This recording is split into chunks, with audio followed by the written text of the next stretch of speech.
بسم الله الرحمن الرحيم. السلام عليك يا أمين الله في أرضه وحجته على عباده. السلام عليك يا أمير المؤمنين.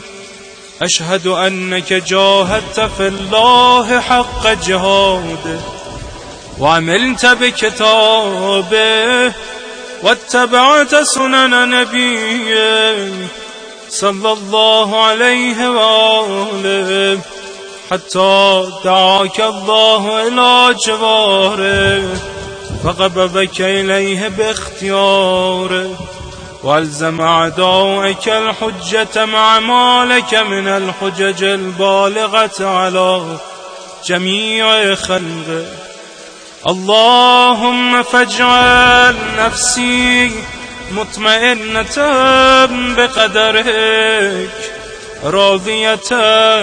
بقضائك مولعة بذكرك ودعائك محبة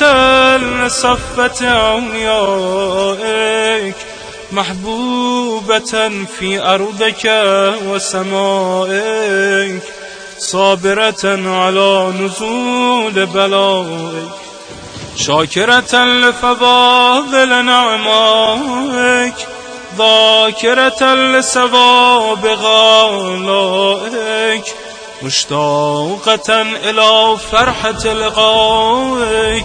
متزودة التقوى ليوم جزائك مستنة بسنن أوليائك مفارقة الأخلاق أعدائك مشغولة عن الدنيا بحمدك وثنائك. اللهم إن قلوب المخبتين إليك والها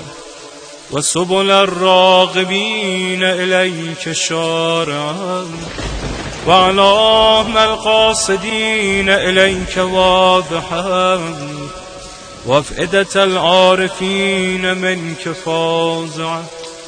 وأصوات الداعين إليك صاعدا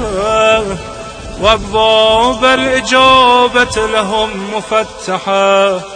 ودعوة من ناجاك مستجابة وتوبة من أناب إليك مقبولة وعبرة من بكى من خوفك مرحومة والإغاثة لمن استغاث بك موجودة والإعانة لمن استعان بك مبذولة وعداتك لعبادك منجزة وزلل من استقالك مغالة وأعمال العاملين لديك محفوظة وارزاقك إلى الخلائق من لدنك نازلة وعوائد المزيد إليهم واصلة وذنوب المستغفرين مغفورة وحوائج خلقك عندك مغفية وجوائز السائلين عندك موفرة وعوائد المزيد متواترة وموائد المستطعمين معدة ومناهل الدماء مترعة. اللهم فاستجب دعائي واقبل ثنائي واجمع بيني وبين أوليائي بحق محمد وعلي وفاطمة والحسن والحسين إنك ولي نعمائي ومنتهى مناي وغاية رجائي في منقلبي ومثواي أنت إلهي وسيدي ومولاي اغفر لأوليائنا وكف عنا أعداءنا واشغلهم عن أبانا وأظهر كلمة الحق واجعلها العليا وأدحض كلمة الباطل واجعلها السفلى